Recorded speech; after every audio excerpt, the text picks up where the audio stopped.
Assalamualaikum warahmatullahi wabarakatuh. Kami dari kelompok 1 ingin mempresentasikan tugas analisis data pertemuan 5 yang berjudul kasus regresi dan kasus klarifikasi. Sebelum memulai presentasi, izinkan saya memperkenalkan anggota kelompok. Yang pertama ada Amanda Salsabila, yang kedua ada Denny Firmansyah, dan ketiga ada Merina Susanti, keempat ada Muhammad Farhan Perdana, dan kelima ada Muhammad Raihan. Langsung saja kita mulai presentasinya. Dimulai ada latar belakang. Silakan Amanda untuk membacakan latar belakangnya. Di sini ada latar belakang dalam analisis data, khususnya dalam konteks statistika dan machine learning. Terdapat dua jenis kasus yang sering dibahas, regresi dan klarifikasi. Berikut adalah latar belakang masing-masing kasus.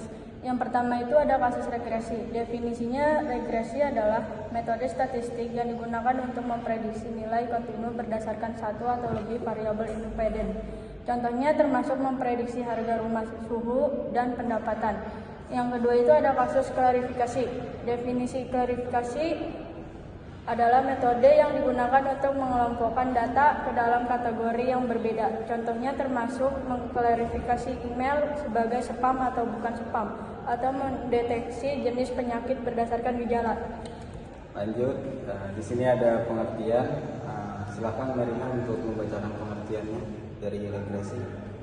Baik, pengertian regresi diartikan sebagai hubungan rata-rata antar variabel. Regresi adalah sebuah metode statistik yang digunakan dalam bidang keuangan untuk menentukan atau menganalisis karakter hubungan antar satu variabel dependen dan serangkaian variabel lain atau independen. Kasus klarifikasi adalah proses untuk mengenali, memahami, dan memberi label tiket dukungan yang masuk agar dapat dikelompokkan ke dalam kategori yang sudah ditentukan.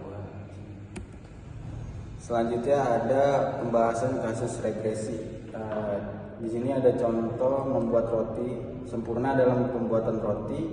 Anda dapat menggunakan analisis regresi untuk menentukan bahan-bahan yang tepat untuk menghasilkan roti yang sempurna. Variabel dependennya adalah skor kesempurnaan roti, sedangkan variabel independennya adalah jumlah tepung, air, ragi, dan gula.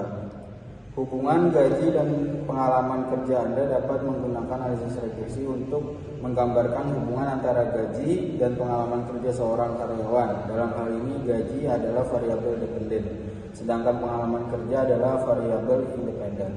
Dan selanjutnya ada pembahasan kasus regresi yang dibacakan oleh Raihan. Pembahasan kasus regresi.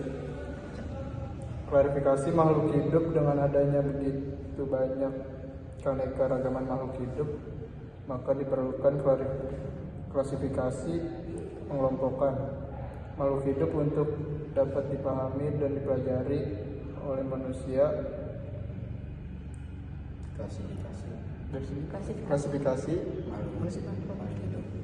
Klasifikasi makhluk hidup ini bertujuan untuk menyederhanakan objek studi yang dibahas. Menyederhanakan objek studi ini membantu manusia dalam mengenali objek yang sangat banyak dan beragam. Sementara itu, manfaat klasifikasi makhluk hidup adalah untuk mengetahui jenis-jenis makhluk hidup dan hubungan antar makhluk hidup.